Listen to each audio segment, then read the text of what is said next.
want to thank Emily because she's the one who really introduced us to Andrew Bucci with her art class last year. And, you know, those pieces that they did were wonderful, and they just opened the door to even more beautiful pieces, and everybody kind of has the same reaction that it's just joyful and fun and inspiring. I think we all want to go and do something now because he's made it look fun and just joyful. So we're very happy to have the art here, and we're very happy to have Margaret Bucci, his niece, and his great nephew John, and they're going to tell us a little bit more about him. And if you have questions, well, just ask them. But I also want to remind you that his note cards are for sale, and they'll be here tonight and afterwards. But that goes to support International Ballet, and Margaret will tell you more about that. But please take advantage of that tonight so you can take some of this beautiful work home with you. So, Margaret, welcome. Thank you, Jill.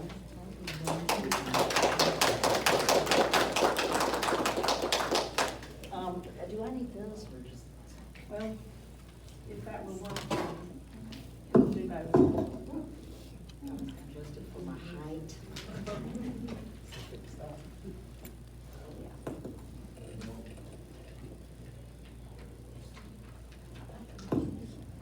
Thank you, Stephen, and hello, everybody. And I'm just it just fills my heart with joy to see everybody here tonight to admire the work of my uncle Andrew Bucci, and I've also ran into some old friends that I haven't seen in many years, and I'm discovering all kinds of new things about New Albany.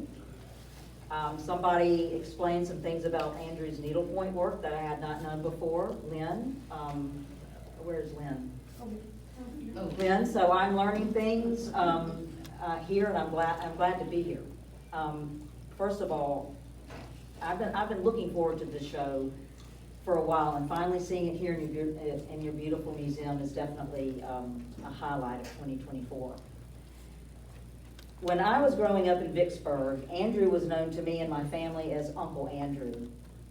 He was my father's little brother, and they also were born in Vicksburg and grew up there. Andrew ended up settling in Maryland to work for the National Weather Service. Yes, Andrew also was a weatherman. He was trained as a meteorologist during World War II, and after art school in Chicago, he joined the National Weather Service near Washington, D.C., and retired from there in 1979. Though he lived far away, he was a familiar presence in our lives, and he traveled to Mississippi often, not only to visit family, but to maintain ties with his many friends in the art world.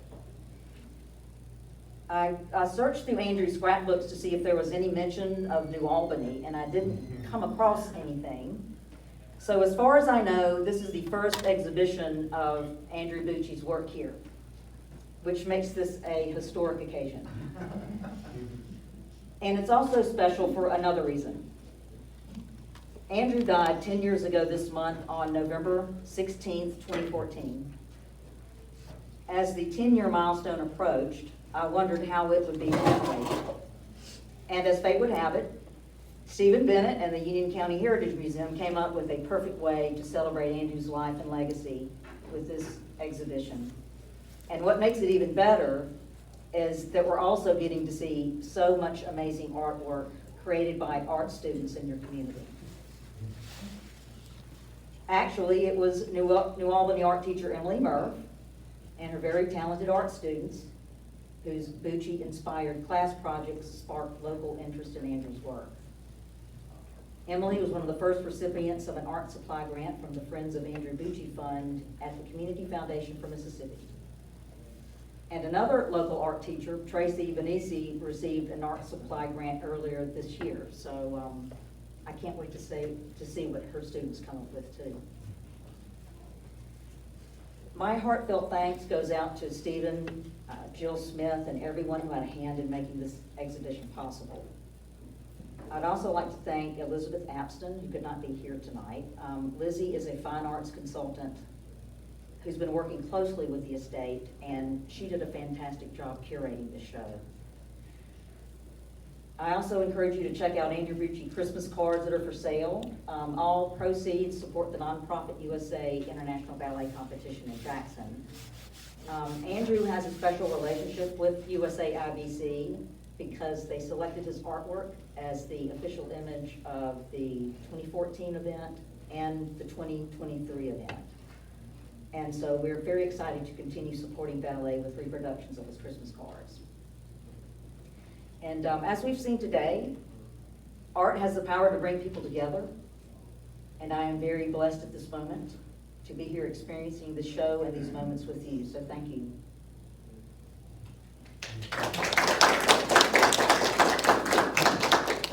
And I'm glad to field any questions you may have. But one of the things that I love about this show is that it touches on so many different aspects of Andrew's body of work. He loved doing plein air painting.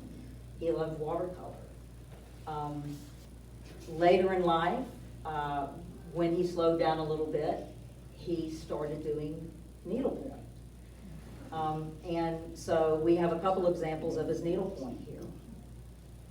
And, you know, Andrew kind of came of age in the 1940s and 50s when abstract expressionism was a big impulse in the art world.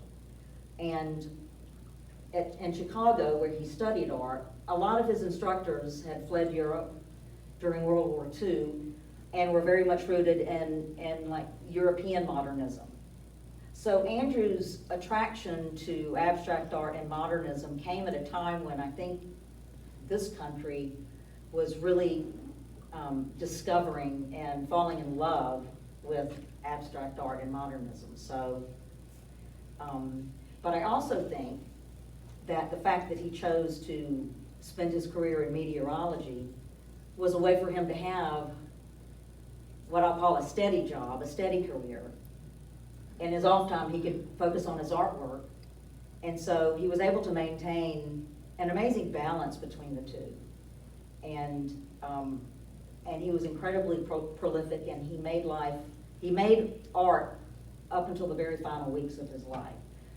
So I think what you have here is a pretty extraordinary representation of his work from the 1940s through the 2000s, because I believe the needlepoints may be the most recent works out of everything in this room. So what was his influence for the fashion? Great question. Andrew, his earliest sketchbooks are women in fabulous dresses, hats, just some of the most amazing costumes. I mean, I think that fashion, for whatever reason, was his first love in art. And he never stopped. That thread runs steadily through his body of work.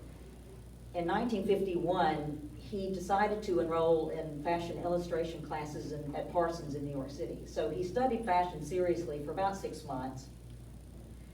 And then he was called back into the service during the Korean War, and he was stationed in Columbus, Ohio, at an air base there, and that's where he did this watercolor, in fact, at the Columbus Air Base. So I don't know if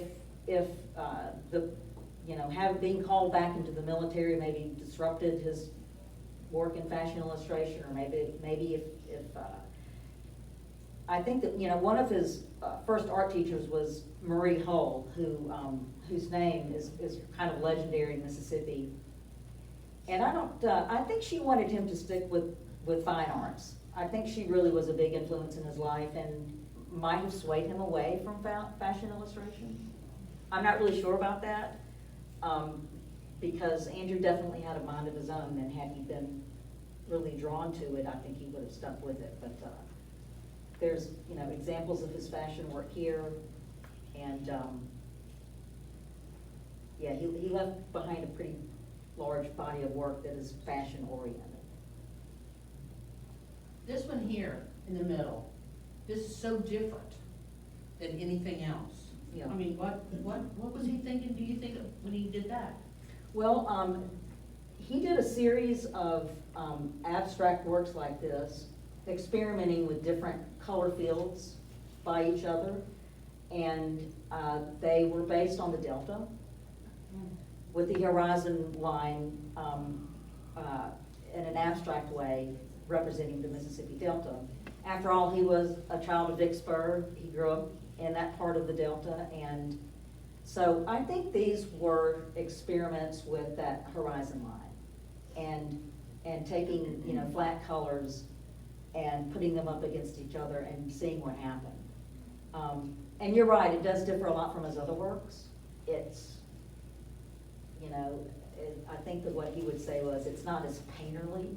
I think that's a term that he used once to describe these. But I think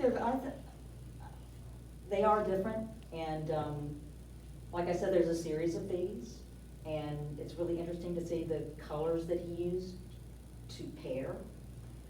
So I think that those are Delta inspired. In fact, that might be called, I think that's called Horizon. So, and Andrew said himself that everything in his work can be tied to something real. So I think that he was very much inspired by nature. And when I see abstracts, I can see leaves in them, I can see trees, he did a lot of faces with leaves around them, which was the Daphne myth. There's a Daphne here tonight. She was being chased around by Apollo because he fell in love with her, and her dad, to save her, turned her into a tree. So Andrew really liked that story, and he never grew tired of finding different ways to present Daphne's story. The same with Falling Man, which is based on Icarus, who flew too close to the sun and his wings melted. The Falling Man in the back, which is one of his needle points, is based on that myth. And so Andrew, and Pandora, there's another one, the needle point with the butterflies is titled Pandora, and her story was that she opened Pandora's box, right? And evil things came out. But in Andrew's interpretation, butterflies came out. And I was telling someone that kind of summarizes Andrew's outlook on life. I mean, he turned the troubles into butterflies. You can see that, Margaret. I mean, the whole room feels like that. Our kids did the Bucci trees, we call them. Yeah. Last summer, and they loved doing that. Loved trying to fool me and not be able to see the face. You know. Right. We all search for the face in them. Besides the Matisse style cutouts and those type things, who were other people that he would have said influenced his life, great artist? Well, one whom I've already mentioned is Marie Hull. And she began teaching Andrew watercolor lessons when he was 16. And she was, you know, she was about 40 years older than Andrew, I think. And someone asked him once what their relationship was like, and he said she was more like an aunt or another mother. So they, throughout their careers, they had a lot of interplay in their art, and I think as her artwork advanced, she became more abstract, and I think a lot of that was she and Andrew would kind of talk and communicate, and they definitely influenced one another. Matisse, without question, is I think the artist I think of when I see Andrew's work. And a lot of people who see Andrew's work tell me that. In fact, someone told me he's Mississippi's Matisse, which I think is like a very high compliment. But I think that all of those artists, impressionists, whether they're Monet or Van Gogh, Picasso. I mean, and a lot of these individuals were still alive and making artwork when Andrew was in school and through his lifetime. So, yeah, I think the French Impressionists was, really made a big impact on him. Well, Jill would be able to express this better. She may have gotten caught in the hall. No, there. she's back here. She's back there? Okay, good. Jill, you were talking the other day of how we can connect our own Gail Kirkpatrick Yes. fashion. You wanna?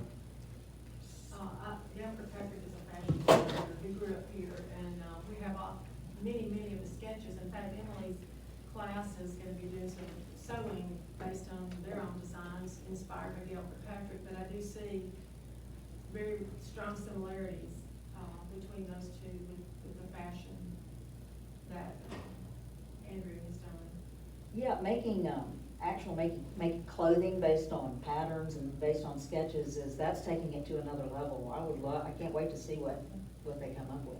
They didn't perhaps have the same teacher, did they? No. The same teacher possibly, Jill? Gail Kirkpatrick and? He studied at the Memphis College of Art, but he was, I heard people who graduated with him here in New Albany say that when he was in the second grade, they knew that he was going to be an artist. He was just gifted, and he sailed on up to New York, and that was at the time the mini skirt and that cultural shift was going on, and you see that in fashion, it's huge at that time in the early 60s, late 50s, early 60s. So you see that phase of his work, but then he became a designer of fabrics too, and then he had a very traditional line of clothing for people back here in Mississippi. He would come back and his mother would sell some of his clothing. So there's people around here that have Gail Kirkpatrick pieces, and we have a pretty large collection. But see, Mississippi is just has such a rich legacy of so many talented artists from here. And I'm finding out about new ones all the time, you know? So, and this museum has been a great discovery for me today. I mean, I've just seen a little part of it, but I think this is amazing for the community. And you can tell that people are very excited about it and like gathering here. And looking around this room, I love seeing Andrew's artwork here too. I think he would have loved it as well. This is more a logistics question than an art question, but I read about him, and I know he's got things in different museums all over, but like, where does this stay when it's not here? We have that's a really good question, and I get that often because of, he has quite a bit of artwork, but it's in a climate controlled facility in Jackson. Okay. And, Andrew and I really started spending more time together as probably when he was in his 80s. He was 92 when he passed away. And so, and he was single his whole life. He didn't have any kids. And he ended up asking me if I wanted to be his executor. And at the time, I really didn't know what that meant. I just knew that it was going to be a big job. But I didn't worry about it too much because, he was going to live forever, right? And so when it finally happened, I realized that I needed help. So I mentioned Lizzie Apson earlier. She's a consultant in Jackson. Like I said, this state has so many people in the arts who are just top tier professionals, and they have been helping me care for the art, learn how to store the art, how to organize it.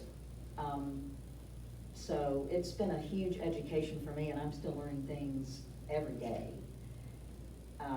Not only about taking care of art, but learning about art itself. And I'm telling you, you can learn a lot about art through Andrew's artwork. And just seeing how it changed through the decades and the different influences he had, and his fearlessness. I think he had a lot of fearlessness. I don't think he cared a whole lot about what other people thought. And that in itself is, you know, something that some of us strive to do all the time, is just find your own voice and go with it and trust it. So I think that in that way, I think he did that very well. When you get to the point of not being able to do it, or not being here, then what happens? Well, my family has been talking about that. So it is a family-owned art collection. So we are in the midst of coming up with a succession plan, but yeah. Like a foundation or? Like a foundation would be something. You know, these are, again, these are all questions that people have to think about. And one thing that I think must have been wonderful for Andrew was that his art, by the end of his life, his art had found a commercial market.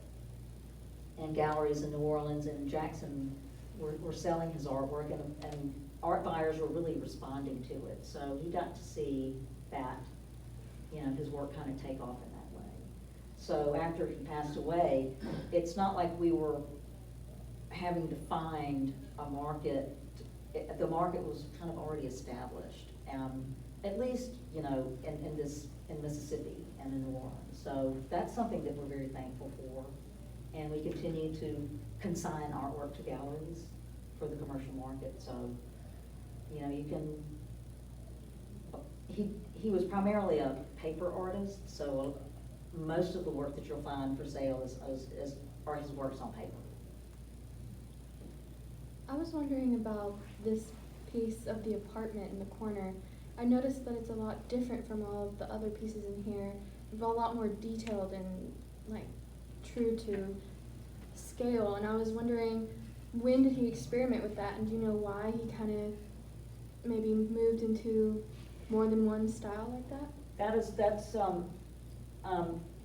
the piece that you're talking about is called London Terrace, and that is an apartment building in Manhattan. When Andrew was at Parsons studying fashion illustration, he lived with some friends who had an apartment in London Terrace. And this is a view from the kitchen through the window, and like you said, it is extremely detailed. I mean, he even drew the trash in the waste can, and the knobs on all of the fixtures, and the pattern in the floor, and even the tiny windows in the building beyond the window. So, and I really haven't even figured out what mediums these are. It kind of looks like construction paper with pen and maybe paint. But why he decided to sit down and do that day, I'm not really sure. It kind of stands out from a lot of his other work. It does. It's kind of an outlier. And but he has done, in his collection, there are a lot of pen and ink works that are very detailed. So he was capable of doing that. But I don't know, it seems like he had much enjoyed being a little more free with his brush strokes and pen marks and pencil marks. But that definitely is an outlier, and I love it. We didn't know about that existed until after Andrew died, and he had had it framed, so I'm wondering if it was shown somewhere else. I'm not really sure. Are there other people in your family who are artists? Not visual artists, no. That would be a no. No, they're not. We didn't get any of the visual art genes. What was his last art piece? I understand that he passed away after he moved, but what was his the very last piece that he was working on? You know, when Andrew, he died in 2014, and 2014 was a pretty challenging year for him because he was living in Maryland, and there was a slope failure in his neighborhood. In other words, a bunch of rain caused kind of a little landslide by his house, and the county had forced evacuation. So he and several other homeowners were forced to evacuate their homes. And so he moved into a hotel and basically lived in hotels for most of 2014, while the county was trying to straighten out what they wanted to do with people's, it was quite controversial. The Washington Post covered it. It was in the news for a while, but anyway, and he ended up moving to Vicksburg and staying in a hotel there while all of his things were being moved to Vicksburg, because he decided to move back to Vicksburg that year. After talking about it for many years, he finally moved back. And he had in his possession a few small sketchbooks. And while he was staying in these hotel rooms, he filled them with paintings, he filled them with drawings. They were kind of smaller than his usual sketchbooks, but those were the last things he made. And as I said, he wasn't one to waste time. I mean, when he was in his room at night, he would get his sketchbook out and his pencils and his paintbrushes, and he would just let his imagination go. So as far as I know, those were his final works. And I wish he would have had more time, because there's no telling what he would have created. Again, he had a very short mind. How do y'all display his notebooks and sketchbooks? You know, during his centennial in 2022 would have been his 100th birthday, so we had a centennial celebration, and Walter Anderson Museum in Ocean Springs displayed some of his sketchbooks in their exhibit, and so did the Mississippi Department of Archives and History. The estate donated virtually all of his sketchbooks to Archives and History, and so they exhibited them one year. But I would love to see them do more exhibits of his sketchbooks, because they are phenomenal to look at. And they're mostly from his Chicago years as a student and from Parsons. And there are a lot of them, and they are available to the public. Anybody can go to the Mississippi Department of Archives and History in Jackson and look at them. And they're so much fun to look through. For a while, they were kept at my house, and one of my favorite things to do was to open up a box and look through one of Andrew's sketchbooks. They're a lot of fun. And they're filled with paintings too. I mean, they're just not just charcoal and pencil, but just full of color as well.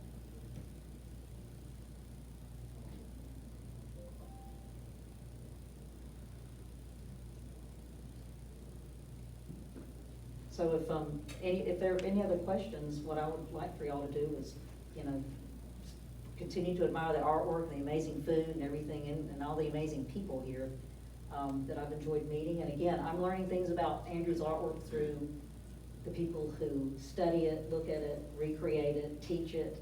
So, and this is kind of covering all the bases. So, thank you so much for being here. This is such a treat. Thank you.